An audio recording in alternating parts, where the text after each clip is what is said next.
Protect your online privacy with NordVPN. Browse securely, access content from anywhere, and keep your data safe with military-grade encryption. NordVPN.com. That's NORDVPN.com.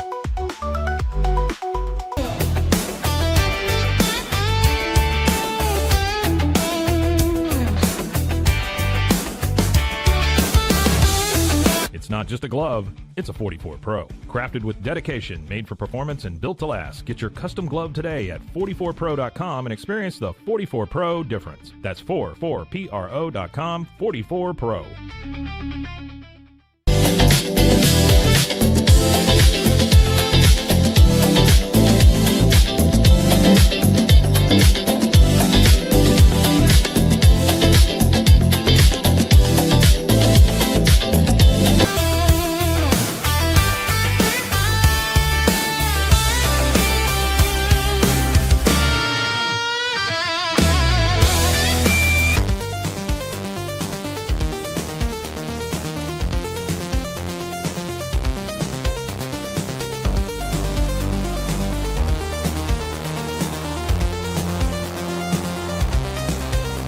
Our patented handles were launched in 2018.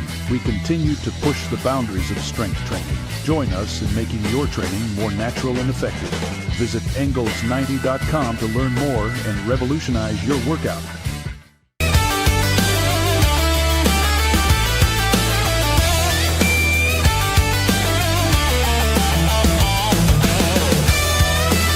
Looking for tickets to the hottest shows, games, and events? Ticket Liquidator is your one-stop shop for great prices, no hassles, and guaranteed tickets. Whether it's sports, theater, or concert, for the best seats at the biggest events, start with Ticket Liquidator today at ticketliquidator.com. Ticket Liquidator.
Introducing Bark in the Belly Premium Dog Food. 100% of profits go to help dogs in need.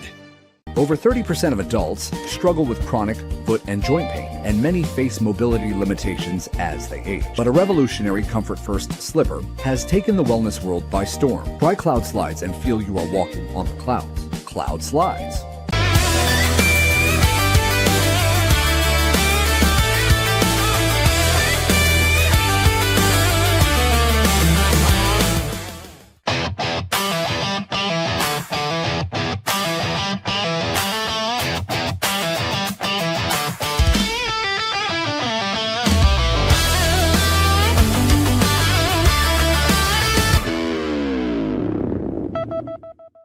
Welcome on in to another edition of the Wicked Boston Show here on Rogue Media Sports Network. Your host, Cam Stewart, Zach Burke, behind the glass, keeping us on the air 5 days a week, live on YouTube, noon Eastern time, and then wherever you get your podcasts as well. It is your lunchtime alternative to Boston Sports Talk Radio. Boy, do we have a show for you today. We're going to talk a lot of Red Sox, but first we're going to take a look at this weird trend that's happening in Boston sports that has happened to a lot of other places, but hasn't really happened to us in my lifetime anyway, until right now. We'll talk about the players that leave Boston and get even better, and it's an epidemic across all four major professional sports right now.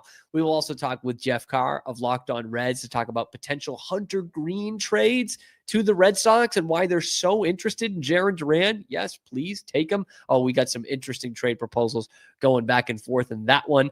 We will also take a look at the weird free agent that the Red Sox apparently are in the running for.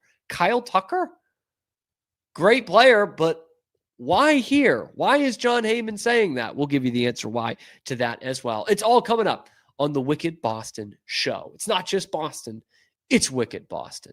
We start where we start.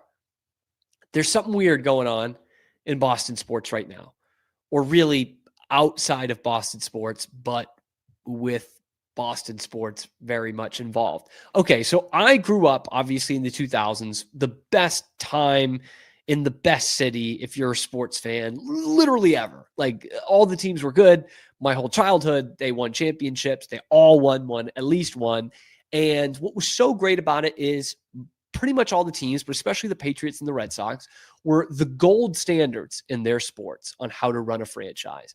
And one of the major things that stuck out with those two teams in particular were they knew when to let guys go, especially Belichick, right?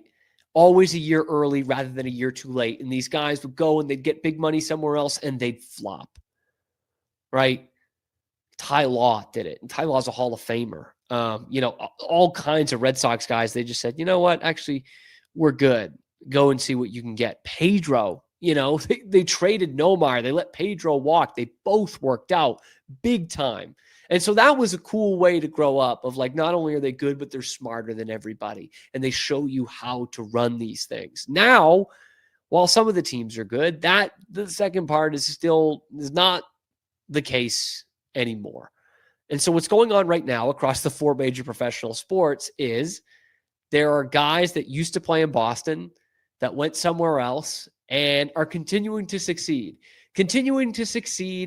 at a high level. So let's go through the four athletes in particular across the four major sports who are proving exactly that you can leave Boston and still be an effective player. We start with baseball because the World Series is going on right now. And a big part of this World Series is, of course, former Red Sox great Mookie Betts.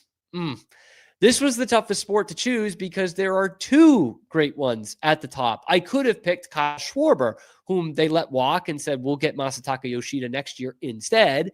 And all he's done since leaving Boston is lead the National League in home runs over a 4-year span. So I could have gone with Kyle from Waltham. Instead, I'm going to go with the best homegrown player the Red Sox have had since Ted Williams, and trading him for pennies on the dollar. And lo and behold, a guy who is still in his prime, continuing to look like the best Red Sox farmhand since Ted Williams. Since leaving Boston 6 years ago, he has finished top 5 in the MVP voting 3 times, second place twice. He's hit 152 homers and has made the All-Star team every year but this one. And in terms of value, he has led the league in WAR twice. And has won the World Series twice. And is going for a third one right now. Even in his down year, which everyone was saying this year, down year, he had a higher wins above replacement than any Red Sox position player this season. And most of it, he was playing shortstop. The dude's an absolute unicorn. He is one of the very best players of this generation. He is a first ballot Hall of Famer. And if he had stayed with the Red Sox and done this for the rest of his career, he would go down as probably the second best player ever to put on the uniform behind Ted Williams. And instead, he is probably also going to have his number retired in LA. It's not going to happen here. He didn't stay here long enough. That is the ultimate frustration, man. Like throughout my whole life, there are certain things that you just never let go of, right?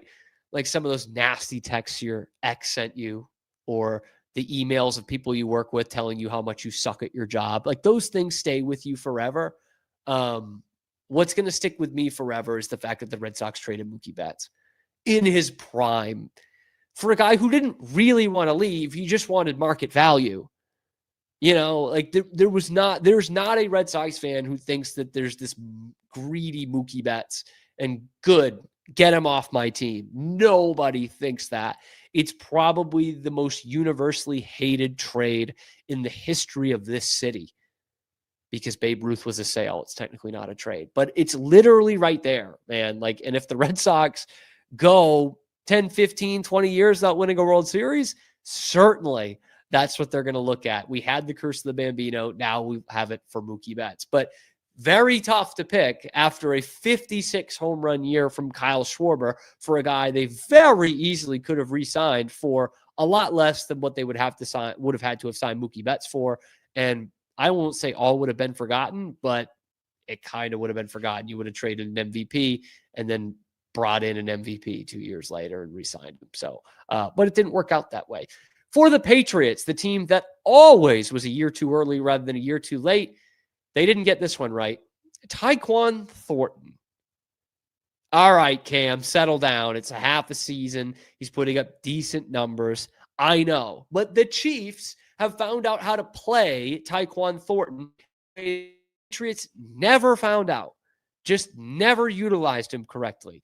When you go and you get a deep ball threat when Mac Jones is your quarterback, then we've already kind of lost the plot straight off the bat, okay? In the 3 seasons he played for the Patriots, he had 3 different offensive coordinators and about 5 different quarterbacks. So this was a long time coming, it felt like, but Tyquan Thornton is playing good football for the Kansas City Chiefs. In the 7 games he's been there, he is finally being used as a deep threat for the best quarterback in the league. They have more than doubled his yards per target and yards per touch, and he's actually being used as a deep ball threat, which is exactly what he was in college. And take it from me as somebody who watched him play every single college game he played. Okay, this dude was a threat in the deep ball and especially in the red zone, and the Patriots couldn't utilize that ever with Tyquan Thornton. And what is frustrating now, because you think, oh, well, whatever. You know, the Patriots are pretty good. I'm not worried about that now. Yes, they are good. Their offense is good. Drake May is very good. You know what Drake May, you know what could make Drake May even better right now and possibly make him the MVP frontrunner right now in 2025? Having an actual deep ball threat for a guy who throws it down the field, 20 yards down the field more accurately than any quarterback in football. It'd be really nice for a guy who ran the fastest 40 time ever when he took it at the combine, and Tyquan Thornton, to be open down the field. Like Stephon Diggs, decent deep ball threat, more of a possession guy at this point in his career. Pop Douglas caught a couple of deep ones against New Orleans, wouldn't exactly call him a deep ball threat. And Kayshon Boutte wouldn't exactly call him anything other than fortunate that Drake May is his quarterback. But here in this picture that you see if you're watching on YouTube, you get Tyquan Thornton and Juju Smith-Schuster, 2 guys that the Patriots could not utilize, and the Chiefs had no problem finding a role for them with the best quarterback in the league. That's what the Patriots used to be like. That's what the Patriots like. Crash. You know, the Jets didn't know how to use Danny Woodhead. The Patriots certainly did. Now it's on the other foot there, which is too bad. Oh, and this too. Tyquan Thornton has as many touchdowns in 7 games with the Chiefs as he had in 28 games over 3 seasons with the Patriots. Wow. A quarter of the games, just as many touchdowns. Tyquan Thornton takes the cake for the Boston athlete who has flourished the most since leaving Boston in the NFL. To the NBA, Aaron Nesmith of the Indiana Pacers. And boy, he does not let you forget it, does he? Does he, man? I mean, he's trying to take jabs at the Celtics anytime he can. What's really amazing about Nesmith is from how little he played with the Celtics, this dude is a legit role player. And I don't mean that in a derogatory way. He is a legit role player on a team that came within 1 game of an NBA championship last year and should be a force to be reckoned with in the East for years to come. But this guy was a nothing burger in Boston, and it might have been because the Celtics didn't really give him a chance. If you ask Aaron Nesmith, that's definitely the case. But in his last year in Boston, he had less than 4 points a game in 11 minutes a night. He shot less than 30% from 3, had an effective field goal percentage of 48%. Since then, that's gone up to 62%, which is absurd for an effective field goal rate. And he now shoots over 40% from 3. How often do you hear the term 3-and-D guy in the NBA? A lot in 2025. The quintessential 3-and-D guy. When you look that up in the NBA dictionary, there is a picture of Aaron Nesmith. Fits it to a T better than pretty much anybody else in the league and playing it at a very good clip for a very good basketball team. Which makes me wonder, because he's such a good defender, such a prick as an on-ball defender. It makes me wonder that when he was practicing with the Celtics, like, were the Celtics too good? Were Jason Tatum and Jaylen Brown too good in practice that they were scoring on Aaron Nesmith? Because they did it again in the conference finals in 2024. But like, no one else has really been able to do that. Everyone else has had a ton of trouble scoring on Aaron Nesmith. So it's one that ultimately that it's different from the Red Sox and the Patriots in that, did they really miss Aaron Nesmith? No. They won an NBA championship in 2024. They went to the finals in 22, conference finals in 23. And after this year, they'll be right back in the championship picture. They didn't exactly need Aaron Nesmith for that. So kind of wish he had done it out west rather than with Indiana, but that has not come back to bite the Celtics just yet. To the NHL. I know where you think I'm going here, but I'm not. Jake DeBrusk of the Vancouver Canucks is the frustrating one that has left Boston and become a better, more productive player. Okay, this one shouldn't be too surprising, but it is kind of surprising for some Bruins fans. It shouldn't be too surprising because although Jake DeBrusk, you wanted for more the whole time, he was still damn productive. He had 25 goals 3 separate times for the Bruins, but he only got to 50 points once.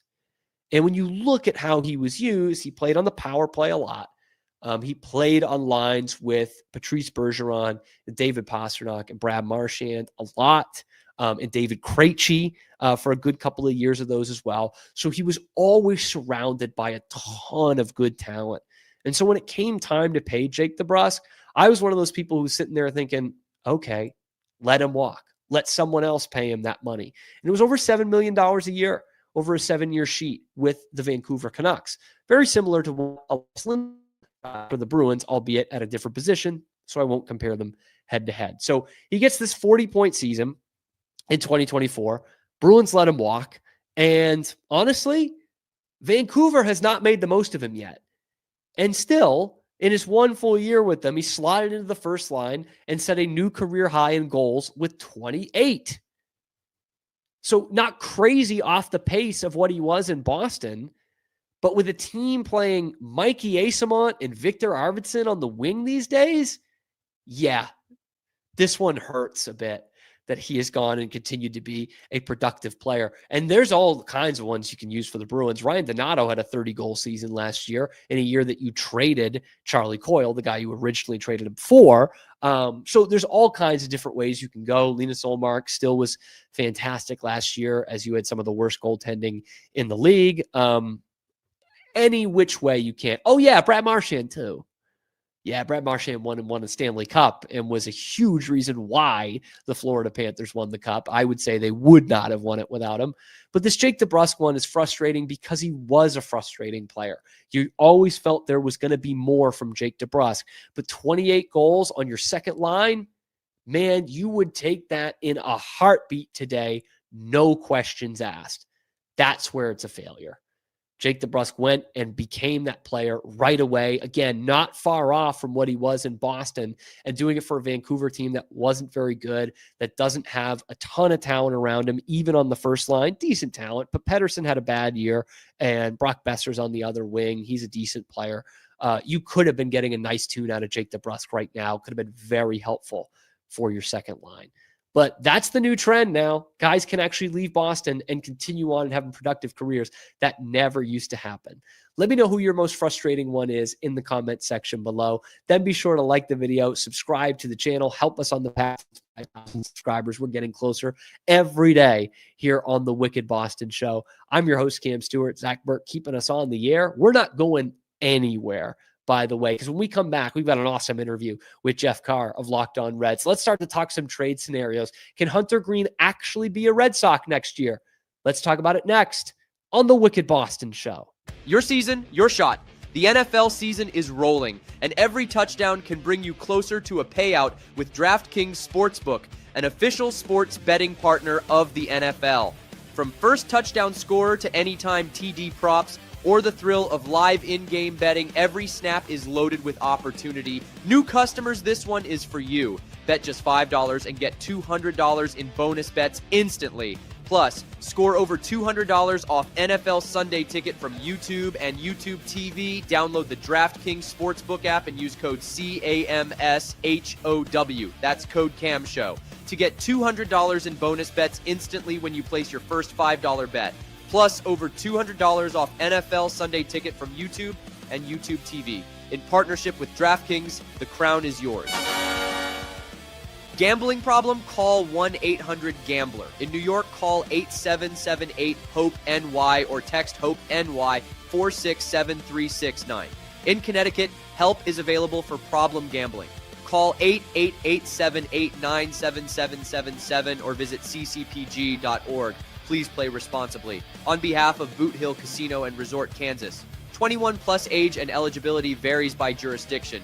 Fees may apply in Illinois, void in Ontario. Bonus bets expire 7 days after issuance. See sportsbook.draftkings.com/promos. NFL Sunday Ticket offer for new subscribers only and auto renews until canceled. Digital games and commercial use excluded. Restrictions apply. Additional NFL Sunday Ticket terms at youtube.com/go/NFL Sunday Ticket/terms.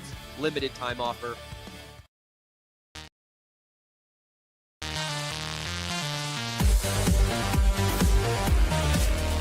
Experience the perfect blend of exquisite craftsmanship and life-changing technology with Gevi. Every product is built with precision, featuring specialized parts that ensure durability, efficiency, and safety. Upgrade your everyday with Gevi. Visit us at gevi.com to discover more. A journey into new thoughts, new cultures, new adventures. So what are you waiting for? Start your journey with Babbel now. Go to babbel.com or download the app. Overwhelmed by your inbox? Clean Email is here to help. Organize, clean, and manage your emails with powerful automation tools. Say goodbye to spam and clutter and enjoy a stress-free inbox. Try Clean Email today at cleanemail.com.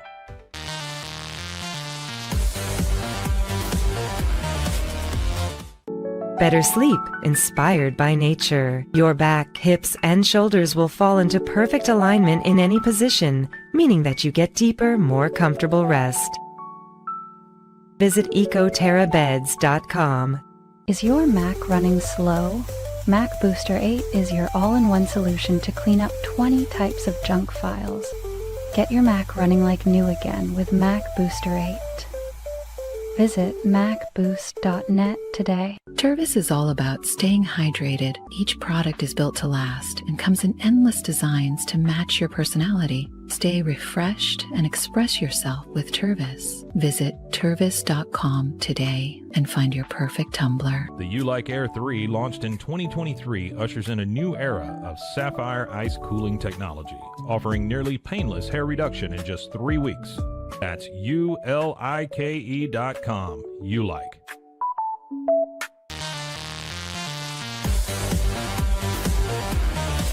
Welcome back to the Wicked Boston Show on the Rogue Media Network. I'm your host, Cam Stewart, live on YouTube 5 days a week, there and wherever you get your podcasts as well. Jeff Carr of Locked On Reds, of the esteemed Locked On Podcast Network, joins us today to talk about what is really the hottest trade scenario I've seen for the Red Sox so far, and not hottest in terms of traction, but like, oh, wow.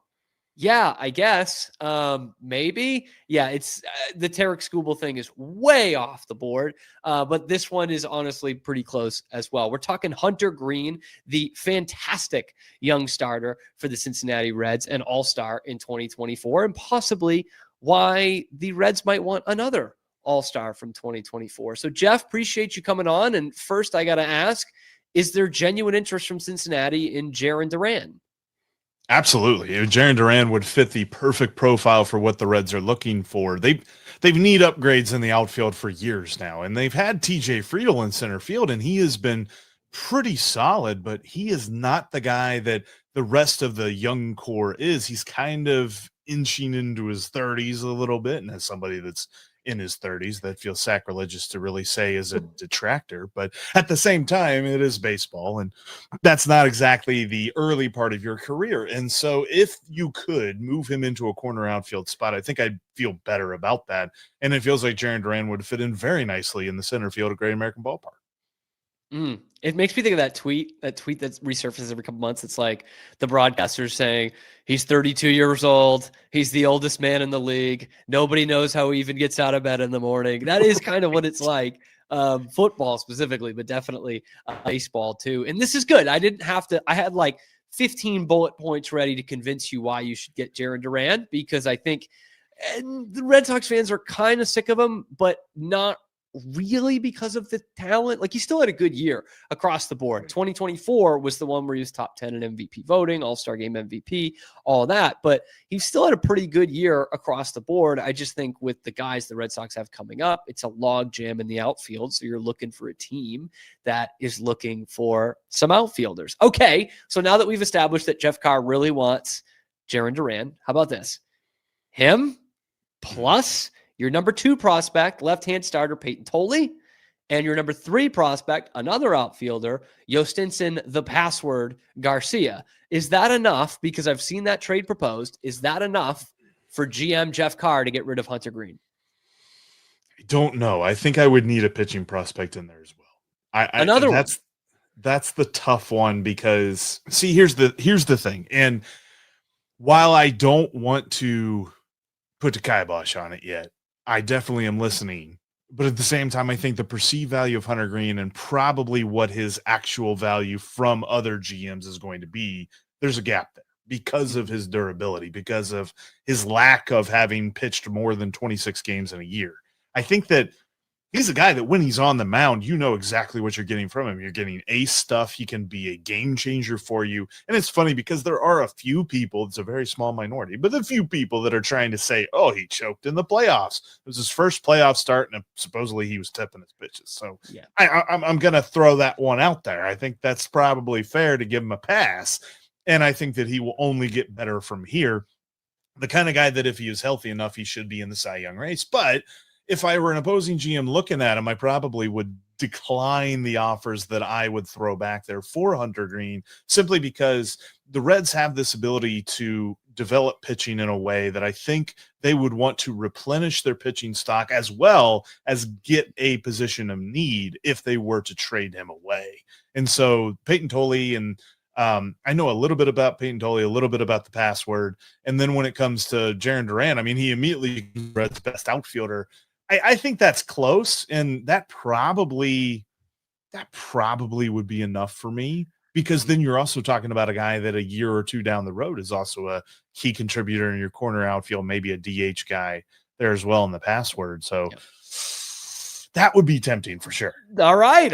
We're tempting you. Okay. Yeah. We're getting there. And it's interesting, like, with the whole Jarren Duran thing, and I know you've looked into this because you've talked about it on the show, but what I think a lot of people don't realize about Duran is still cost control for another couple of years. Like, that's a dude that is not like picking up a prospect, because it's not 6 years of team control, but you've still got a couple left there. And Peyton Tolley, look, his best start in a Red Sox uniform was against the Pittsburgh Pirates, which for us is like, okay, he beat the worst offense in baseball. But for the Cincinnati Reds, that is a divisional opponent that he was locking down. I think most pitchers that come your way can probably do that to the Pirates, to be fair. Another name to look out for is Connolly Early. He was a guy who was starting down the stretch and obviously started an elimination game at Yankee Stadium and looked pretty good. His defense let him down.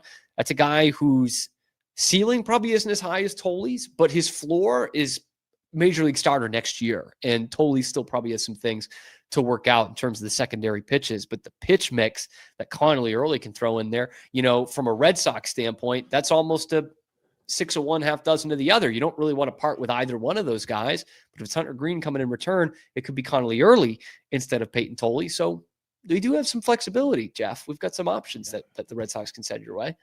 I like that. How about, let me throw this back at you, maybe a more simpler trade scenario. And I don't know if this gets it done, because I'd be curious as to how this is valued. But what if it were Brady Singer and it were just Jarren Duran?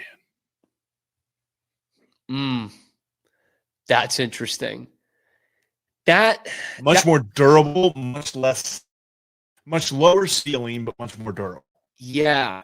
That is interesting. That is an interesting one to think about. Like, The Duran market itself is so interesting and weird because of the team control thing and because it was a bit of a down year, but also there are still things that say, hey, a team is ready to give up some big prospects for Jarren Duran. So that's the first thing that comes to mind. But in terms of what the Red Sox are looking for, like that might be enough, Jeff. Like that could get it done because what the Red Sox are looking for are 2 starters in this rotation.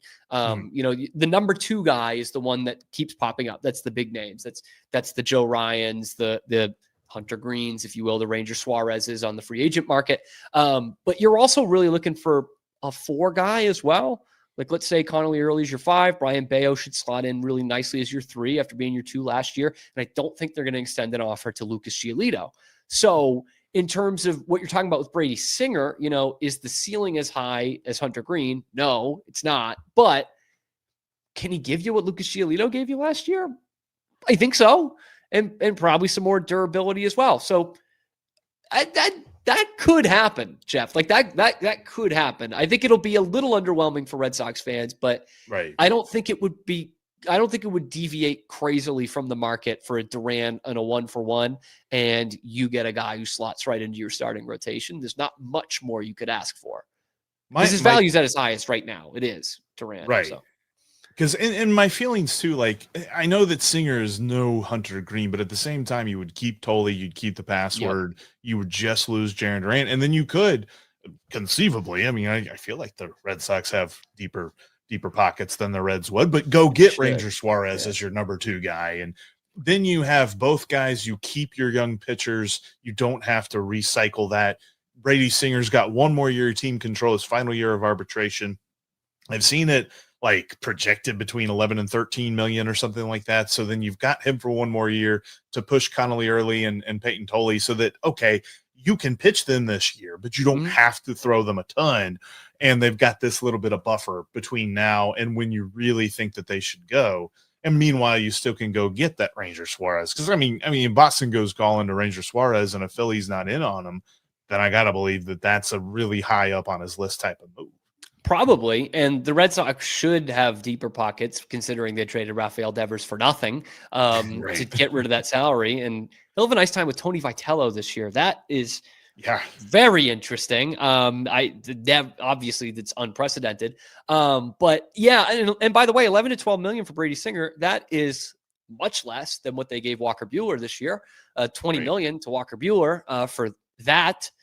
For whatever that was.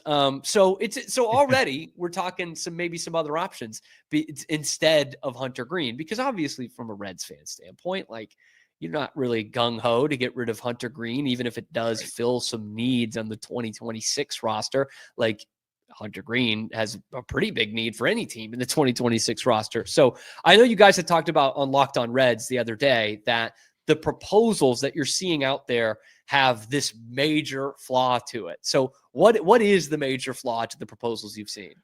It's just the fact that I think his perceived value in what the Reds could actually get this year, I think there's a difference there, because I think what he should bring back is close to what you had mentioned, maybe a little bit more, which sounds really exorbitant for a guy that has not proven that he can throw 30 starts in the season. Quite frankly, you want to see a guy throw 33, 34, but he's gotten 26. That's as far as he's gone. Last year, he didn't even get 20. And so you can make this argument that the durability should bring things down a little bit, and that is absolutely logical. From that standpoint, they've got him under team control for a long time, very cost-effective team control. I don't think he's into the double digits until 2028, and then even then, it's only like 15 million. And for a guy that should be where he can get to, which is where I believe in the top 3 of the Cy Young race, I don't know that he could beat out Paul Skeens, but he should be making a really good argument for it. That's going to be really tough for me to say, yeah, you did this great thing by signing this guy before he was at the peak of his value, which, by the way, the Reds aren't good at doing. Mm-hmm. And now you're going to trade out of him early too. Like that. Okay. So what can we believe moving forward? So I get it. There's a vacuum that is a trade from the outside perspective of, is it valuable enough? But from a Reds fan's perspective, you make this one trade, I have a hard time trusting your plan moving forward. Yeah, because then it becomes who is untouchable. Like, Right. and I'm sure Pirates fans are thinking the same thing if a Paul Skeens trade actually comes to fruition.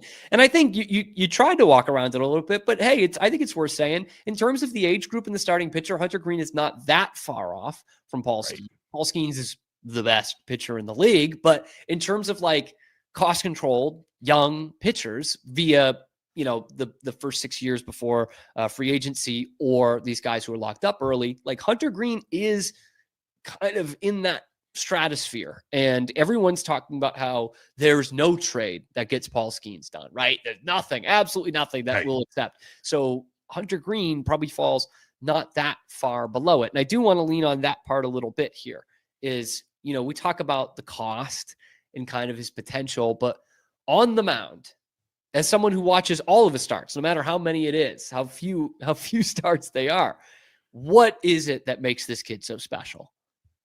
There really doesn't seem to be anything that phases him. Like, even when he was getting clobbered in LA, you could tell he was still keeping everything pretty even keeled. Like, it'd be easy when your second pitch of the game is clobbered to, I was about to say something near LA, but I'm like blanking on it. Maybe Reseda. Let's go with that. There you go. It's clobbered to Reseda on the second pitch by Shohei Ohtani. It'd be like, okay, I'd freak out a little bit. Didn't look like he was freaking out. But he's got this really good ability to just kind of compartmentalize everything. And I think that the mental side of the game really took a huge step forward for him this last year. He hasn't really developed like this huge stable of pitches. Like, he's not going to show up and all of a sudden you're counting on two hands how many pitches he throws. He throws 3 pitches, and there's a fourth one that you could argue is just a slider that breaks differently, but it's fastball, slider, splitter. And the splitter really took a step forward this past year. And because of that, he's got 3 pitches that have 3 different break planes, and he can locate them very well. And that's why he really, for my money, he is the unquestioned ace of this staff, albeit he didn't pitch as much as Abbott or as much as Lodolo, and they had more wins above replacement than he did. When he's on the mound, nobody's better than him on this roster. And I think that, like, you're right. When you're comparing him to Paul Skeens, it's hard to compare him. But the rate stats are getting there. It's just the counting stats aren't there because he doesn't pitch as much as Paul Skeens does. Yeah. And it's interesting in that the Red Sox just made a risky move for a start of the year before, who hadn't pitched 160 innings in Garrett Crochet. And they're probably thinking like, all right, let's play the lottery again. Like, we nailed it. Like, we got it perfect. He led the league in innings pitched and was phenomenal for basically every single one of them. Forgot that, though, if that first trade proposal goes through, that's 2 TCU Horned Frogs in the Cincinnati starting rotation with Toley and Nick Lodolo. That would be really interesting for the folks on. Back when Lodolo was picked too, we also had Andy Dalton playing quarterback for the Bengals. So it was a lot of like, oh, hey, how about all this TCU going on in Cincinnati? Man, I'm trying to like Cincinnati here, Jeff. This is not working. This is not working on me. But let's get prediction time here. Since we've already made you the GM of the Reds a couple of times in this segment, opening day next year, is Hunter Greene pitching for the Reds after the parade, or is he pitching somewhere else? 100% is for the Reds. I think I understand the logic behind the rumors. I understand why the question was asked, but the fact that the rumors exist stems from the fact that Nick Kroll didn't really say no to the question when it was posed to him, is Hunter Greene available? The idea is the Reds have lots of pitching and need help in the outfield. They need help in the lineup as far as like a middle of the order bat. So could you leverage your rotation to do that? You should. And Hunter Greene should be part of that, but I just don't see a deal that gap gets bridged, the major flaw in his perceived value and his actual value when it comes to trades. I just don't see it happening. So I think that he's going to be the opening day starter for the Reds for the foreseeable future. Okay, now before I get you out of here, I have to ask, how are you enjoying the Terry Francona experience so far? I'm liking it. To be honest with you, there's some fun things, but there's fun things with any manager where it's just like, that was the choice. Like every Reds fan, at least until he breaks the curse of having not won a playoff series for over 30 years now, is going to begrudge him the fact that he brought out Ian Jabot as the closer on opening day. And everybody's like, Ian Jabot. And of course, what happened? He gave up the lead and they lost. So there's a lot of different things like that where it's like weird decisions. But he also dealt with a team that didn't have a guy hit over 270, didn't have a guy have 25 homers. I don't think anybody had 100. I'm blanking on if that's true or not. I should have that pulled up. This sounds like the Red Sox, by the way. But yeah, like he was able to take that team to the playoffs. So what happens in year 2, man? I'm excited to see it because he's got the right focus for this young group of players that's starting to get not so young. I'm excited to see it too. I'm excited to follow along your coverage with it because, of course, as we've thrown out a couple in here, the Red Sox and the Reds are kind of likely dance partners this winter. We'll see how it actually ends up. But for a team that's looking for a guy like Jarren Duran, the deal could be done. So, Jeff, I ask now, last thing I promise, if Red Sox fans are looking for that coverage and seeing what a Jarren Duran trade could look like, how can they follow your work? They can follow Locked On Reds everywhere they get their podcasts, including watching on YouTube. And you can follow me on Twitter and on TikTok at Jeff Carr with 3 Fs. And you can also follow the show at Locked On Reds. Oh, awesome stuff. Jeff, I really appreciate you taking the time and joining the show today. Cam, appreciate you. Looking forward to opening day already. Oh, me too. Me too. There he goes. Jeff Carr of Locked On Reds talking some Red Sox, Reds, potential trade packages. But how much will the Red Sox dip into the free agent market? Let me know what you think in the comments section below. Then be sure to like the video, subscribe to the channel here live on YouTube every weekday, noon Eastern time, and then wherever you get your podcasts as well. Coming up next, we are going to talk about the free agent market. Are the Red Sox suddenly surprise frontrunners for Kyle Tucker? Let's talk about that next after this short break on the Wicked Boston Show.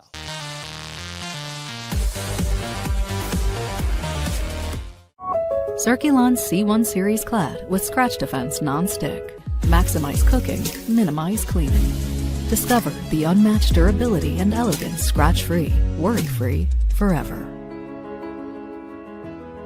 At Covers & All, we've revolutionized protective solutions with cutting-edge, customizable covers, tarps, and curtains. We deliver premier protection at affordable prices and express shipping. Visit coversandall.com today for the perfect fit, guaranteed to last. Send money abroad in just a few steps with Remitly. Sign up with your email, enter an amount, choose how your loved ones receive the money, enter your recipient's information, select a payment method, hit send, and relax. Download the Remitly app today.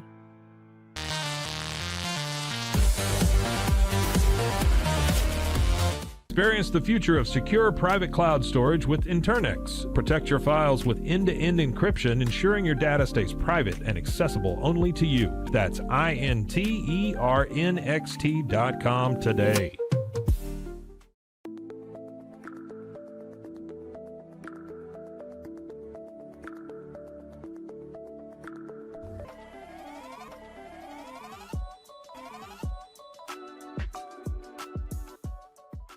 Welcome to Market XLS, your all-in-one Excel solution for investors. Designed as an enterprise-grade platform, Market XLS caters to investment managers, secure and efficient investment management and research. Book your free demo. What if you could clean clean? With bio-based formulas and deep cleaning enzymes. No dyes, phthalates, or mystery ingredients. Just powerful pods for your dishes and laundry. Now you can, with drops made clean, made to clean.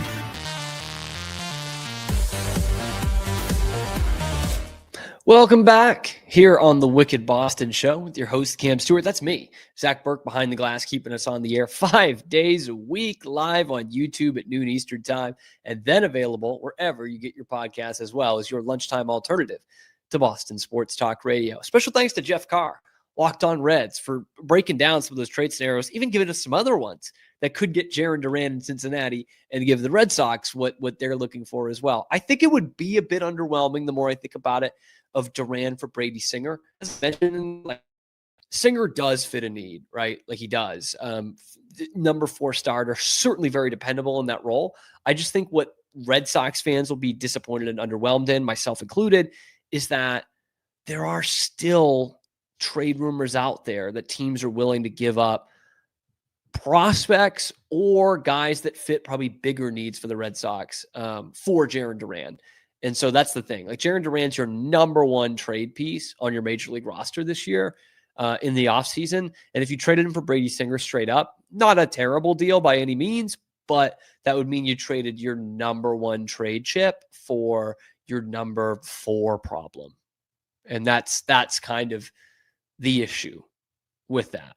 But again, the Red Sox are in a heck of a trade position. Okay, with not only Duran, but Wilyer Abreu as well, a slugging Gold Glove winning right fielder who's more of a platoon guy at this point, who is also team controlled. Tristan Casas, don't know how much of a market there is for him, but they're going to bring in another first baseman. So they might try and throw him into a deal, another team controlled guy. And then a bevy of prospects, man. Like, I think Roman Anthony is probably the only one that's really untouchable. I don't see them trading Luis Perales. I don't see them trading Marcelo Meyer, but that leaves one of Peyton Tollier, Connolly Early, Yostinson Garcia. That leaves Christian Campbell all on the table there. So pretty interesting how loaded the Red Sox are in terms of trade chips. Like, that could certainly become a thing in this offseason. There are also free agents, and the Red Sox also have money.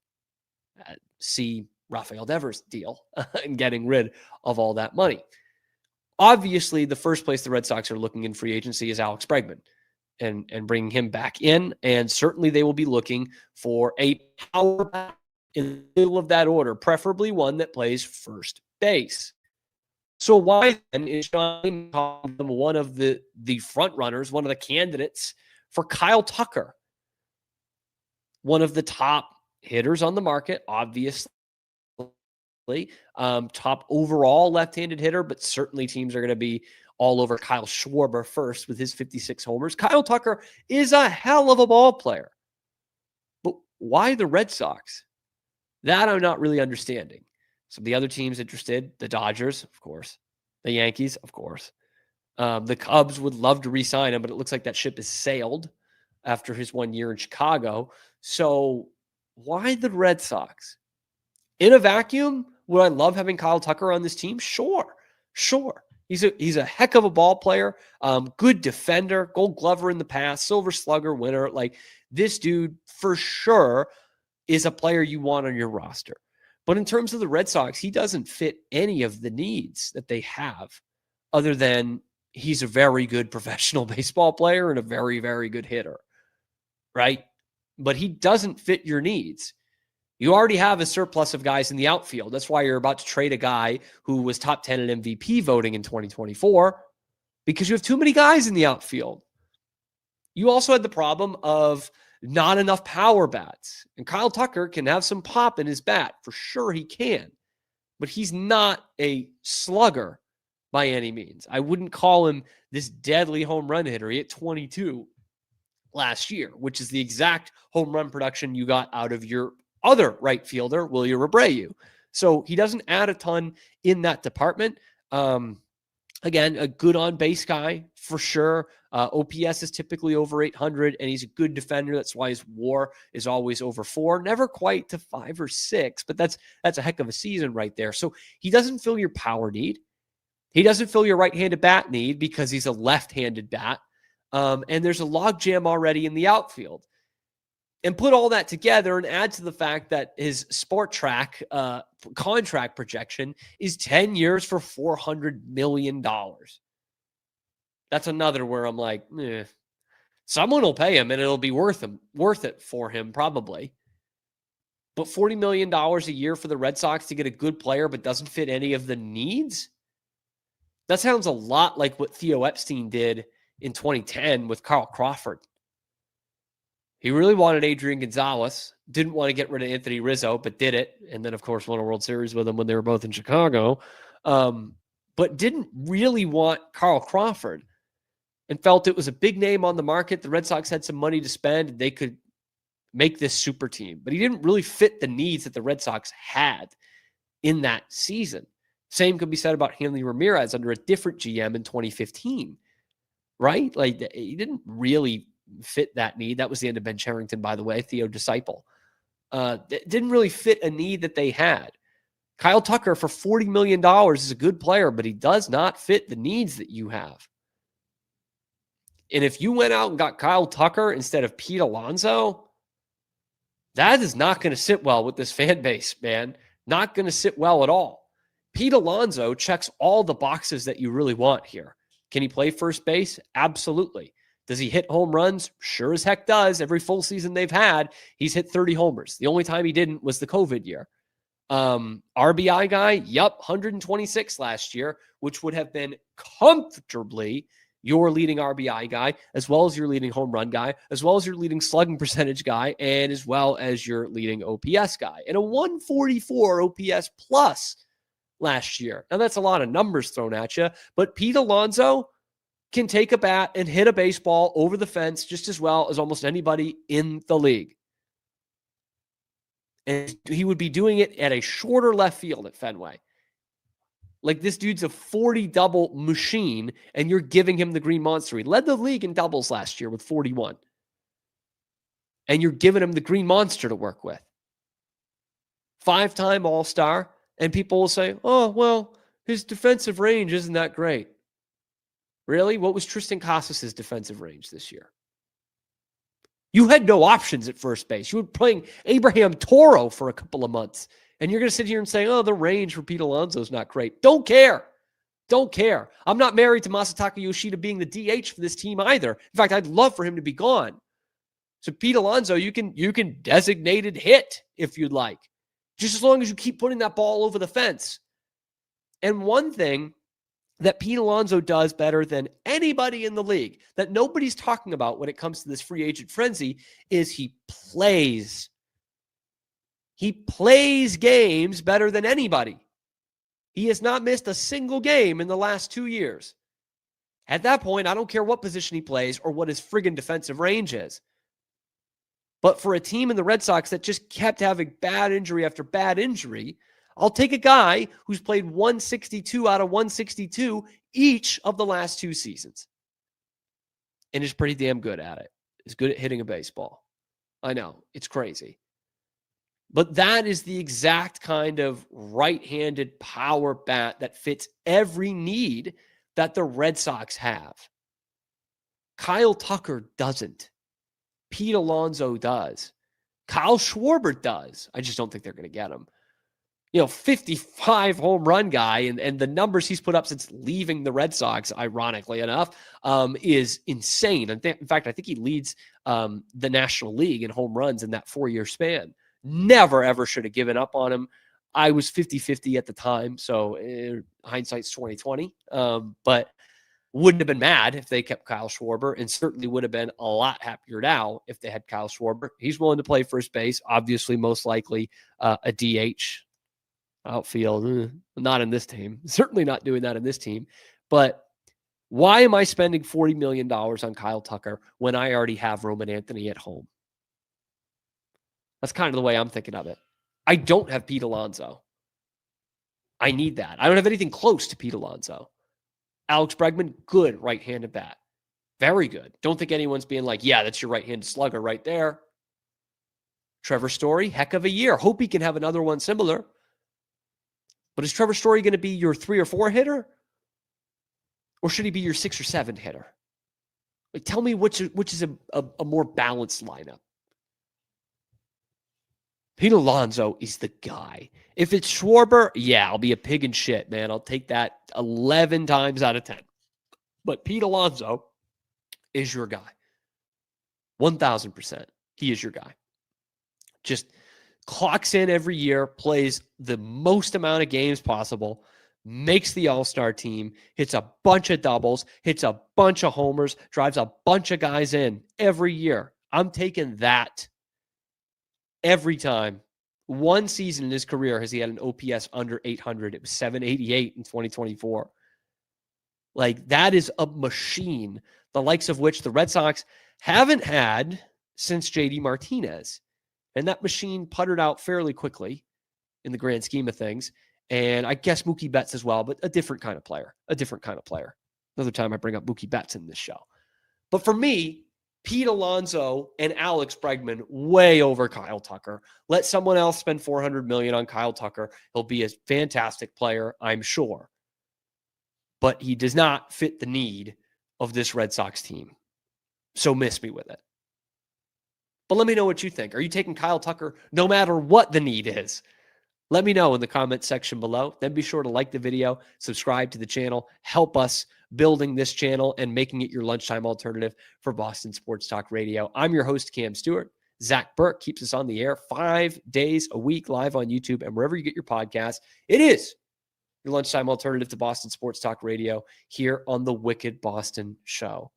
So thank you, everyone, for tuning in. Thank you to Jeff Carr of Locked On Reds for throwing some trade proposals around. I threw some at him. He threw some at me. Had a lot of fun with that. Would love to see Hunter Greene on this Red Sox team. And I love talking about this Red Sox offseason, as you can tell. We will continue it all season long. But tomorrow is going to be mostly Patriots preview. We will see you then live on YouTube, noon Eastern time, on your lunchtime alternative to Boston Sports Talk Radio, The Wicked Boston Show.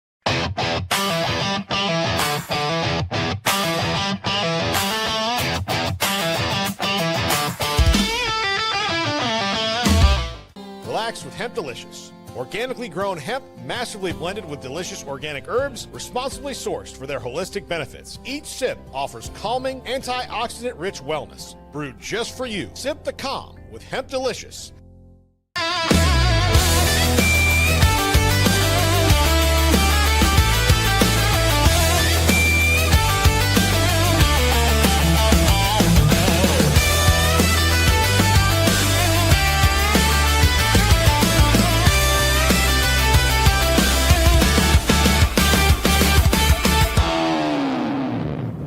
At Open Goal USA, we're revolutionizing training for both soccer and lacrosse with our innovative portable rebounders. Perfect for players of all ages and skill levels. Visit OpenGOAAALUSA.com and elevate your training today.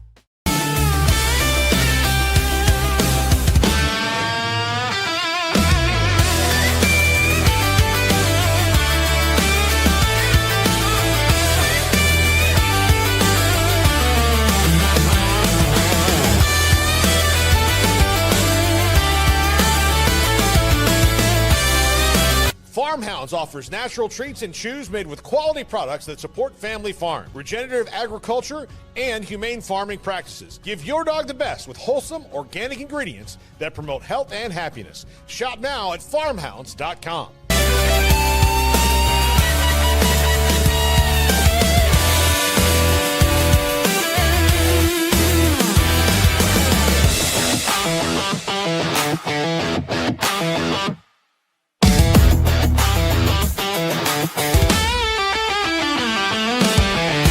Get paid faster with Bill, the easiest way to send, receive, and manage your payments. No more delays, no more hassle. Whether you're a freelancer or a business, Bill makes payments seamless and secure, simple, fast, and reliable. Sign up today at Bill.com.